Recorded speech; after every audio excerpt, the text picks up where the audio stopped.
आज भी 80% से अधिक आतंकवादी पाकिस्तान से ही भारत में आते हैं। सीमा पार से जारी आतंकवाद 1965 में ही समाप्त हो गया होता यदि तत्कालीन सरकार ने जंग के मैदान में मिली कई स्ट्रेटेजिक एडवांटेज को बातचीत की मेज पर स्ट्रेटेजिक एडवांटेज में न बदल दिया होता। स्ट्रेटेजिक एडवांटेज हमको मिली थी, लेकिन बातचीत की मेज पर स्ट्रेटेजिक एडवांटेज में हम नहीं बदल पाए। यह आरोप नहीं है, जो हुआ उसके पीछे उस समय उनकी कुछ सोच रही होगी, उसकी चर्चा मैं यहां पर नहीं करना चाहता।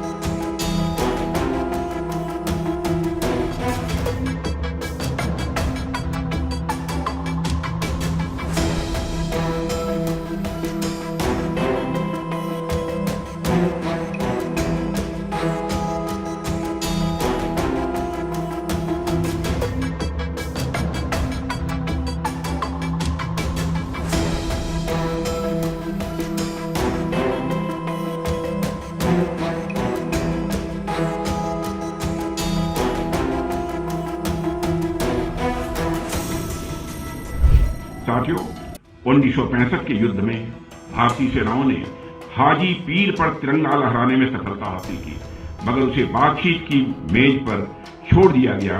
यदि न हुआ होता तो शायद आतंकवादियों की घुसपैठ के रास्ते उसी समय बंद हो गए होते। मैं ऐसा मानता हूँ। क्या हम इंटरनेशनल बॉर्डर हमने खुद क्रॉस किया, क्या उसके पीछे क्या हुआ? देखिए, जो शुरू के 3-4 दिन 1 सितंबर को हमला हुआ जी, तो शुरू के अखनूर एक तरह से उन्होंने कब्जा कर लिया। पाकिस्तान की आर्मी इतनी तेजी से अंदर बढ़ी कश्मीर में जी कि अब हमें डिफेंसिव मोड पे आना। तो शुरू के 3-4 दिन उनको एडवांटेज मिली। अब ऐसे में ये मेरा मानना है शास्त्री जी ने बहुत टफ डिसीजन लिया, क्योंकि दुनिया को ये कैसे दिखाते कि हम आक्रमणकारी नहीं हैं। तो फिर उन्होंने वो स्टैंड ले ही लिया। उन्होंने कहा देखो, अब जब युद्ध थोप ही दिया गया है तो फिर इंटरनेशनल बॉर्डर और विराम रेखा, सीज फायर रेखा का कोई मतलब नहीं जी। सबसे इम्पॉर्टेंट लड़ाई इसमें मेरा मानना है हमारे आर्मी के एक ऑफिसर रणजीत सिंह दयाल ने जी, हाजी पीर, जो उनकी सप्लाई लाइन थी, हाजी पीर की लड़ाई मेरा मानना है विश्व इतिहास की जब बैटल्स की लड़ाई हिस्ट्री लिखी जाएगी, बहुत इम्पोर्टेंट। हाजी पीर में सबसे बड़ी बात क्या, टॉप पर है, और वो सप्लाई लाइन पाकिस्तान की बनाता है। हाजी पीर का जो दर्रा है उसी से सप्लाई लाइन कश्मीर में क्या होती है, मेंटेन होती है। हाजी पीर टॉप पर है, दलदली जमीन है। सोचिए रात भर वहां पानी बरस रहा था। ओके। और 1500 फीट की एक रपटीली एक चट्टान है। सोचिए ऊपर आपको चढ़ना है और एक ही रात का समय है, सुबह का सूरज उगेगा तो टॉप पर अगर सेना है दिखाई पड़ेगी तो वो आपको बिल्कुल छोड़ने वाली नहीं। रणजीत सिंह दयाल ने वो तय किया अपनी सेनाओं को, कहा जाता है उनके पास खाने के लिए भी कुछ नहीं। अच्छा, ये तो कारगिल वाली सिचुएशन हुई कि भाई आपके जो जिस दुश्मन पे अटैक करने वाले हैं आपको इस पत्थर पे चढ़ के जाना है। वहाँ पत्थर था, यहाँ दलदल, और रात में ही चढ़ेंगे, दिन में तो दिखाई पड़ जाएगा दिखाई भाई नीचे से आ रहे हैं। हाँ, रणजीत सिंह दयाल ने ये तय किया कि नहीं, हम लोगों को चढ़ना हाई है। और उन्होंने रात भर बिस्किट खा के, खाने के लिए नहीं था, रात भर चढ़ाई चढ़ी और सुबह उन्होंने हाजी पीर पर क्या किया, कब्जा किया। वाह। हाजी पीर की जो लड़ाई है ये टर्निंग पॉइंट है इस पूरे जो भारत पाकिस्तान का 1965 का युद्ध था। उससे पहले पाकिस्तान एडवांटेज, अचानक भारत एडवांटेज। जब उनकी सप्लाई लाइन बंद हो गई तो एक तो कश्मीरियों में जो उनके पाकिस्तान के सेना थे उसको घेर के हमने मारा, एक तो कश्मीर से भी उनको पीछे हटना पड़ा, अलग हो गए वो कनेक्शन। दूसरा उन्होंने क्या किया कि अखनूर के काउंटर में जब हाजी पीर पर कब्जा किया तो भारतीयों का आत्मविश्वास क्या हुआ, बढ़ गया ऑफ कोर्स।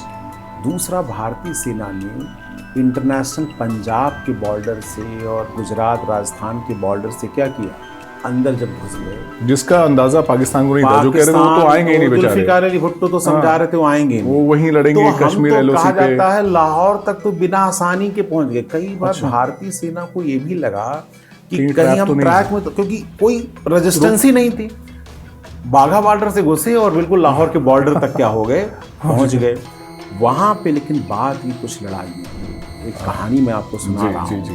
देखिए उनके पास तो पैटर्न टैंक थे, उनके एयरफोर्स बहुत जी, स्ट्रांग थे, ammunitions वो भी भी अमेरिका बहुत, अमेरिका के latest थे उनके पास। सहयोग से थे, और हमारे पास इतने हथियार भी आर्म्स नहीं एंड थे। एम्युनिशन। जी तो लेकिन जो टेक्निकली मैं बता रहा हूँ, लड़ाइयाँ कितनी बहादुरी से लड़ी गई। एक आर्मी का ऑफिसर था भूपेंद्र सिंह, जी।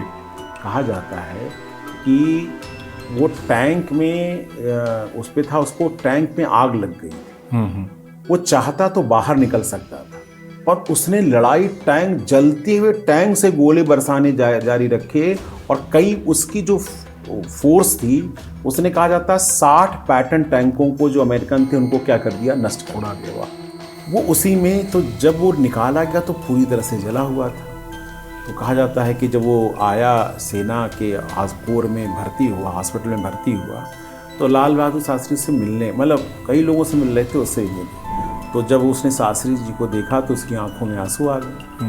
तो शास्त्री जी ने कहा कि अरे यंग मैन, तुम्हारी आंखों में आंसू, अरे तुम्हें लड़ाई लड़नी है यार, आगे अभी लड़ाई लड़नी है, तुम ठीक होके हमारे लिए लड़ोगे। तो उसने कहा मैं लड़ाई के लिए नहीं मेरी आंखों में आंसू आए, मैं ये सोच रहा हूँ कि हमारा पीएम हमारे सामने खड़ा है और मैं इस हालत में भी नहीं हूँ कि मैं सल्यूट कर सकूँ। क्या बात है, देखिए मतलब ये जो बहादुरी, मैंने इसीलिए कहा कि 71 के युद्ध में तो हम तैयार थे, राइट। 65 के युद्ध में पाकिस्तान की एयर सुपीरियॉरिटी भी थी, ग्राउंड पे भी वो थे। ये जो बहादुरी का जज्बा था, मनोबल जो रणजीत हमारे सिंह अंदर- दयाल, जी जी। एक तारापुर एक व्यक्ति था, परमवीर चक्र भी आप देखेंगे उनको मिला था। इन लोगों ने बिल्कुल विपरीत परिस्थितियों में लड़ाई को लड़ा, और कुछ मेंटल लड़ाई भी लड़ी। जैसे मैं एग्जांपल, मैंने कहा हाजी फिर रात भर में चढ़ गए। दूसरा क्या किया कि पैटर्न टैंक बहुत भारी थी, तो उन्होंने, कहा जाता है कि जब बॉर्डर पे सियालकोट के आसपास लड़ाइयाँ हो रही थी तो उन्होंने खेतों में पानी भर दिया, और वो पैटर्न टैंक उसी में धंस गए। अच्छा। और धंस गए तो उन्होंने घेर के उनको क्या किया, मारा। खेमकरन की लड़ाई, अब्दुल हमीद का नाम आपने सुना जी, जी, होगा, वो- कितने बहादुर, उन्होंने कितने पैटर्न टैंकों को क्या किया, उड़ा दिए थे। एक तो वो नगर भी पैटर्न नगर के नाम से फेमस हो गई, उन्होंने 100 से ज्यादा पैटर्न टैंक वहां पर क्या कर क्या दिए, बात नष्ट कर। तो ये बहादुरी की अप्रतिम मिसाल। तो जब लड़ाई 8-9 सितंबर के बाद बढ़ने लगी, तो भारतीय सेना लगातार क्या होने लगी, बढ़ने लगी, और तब जाकर जो इंटरनेशनल कम्युनिटी था, यूएसए, यूएसएसआर, सारी इंटरनेशनल कम्युनिटी ने बीच बचाव किया, और उसका परिणाम ताशकंद समझौते में क्या है देखने को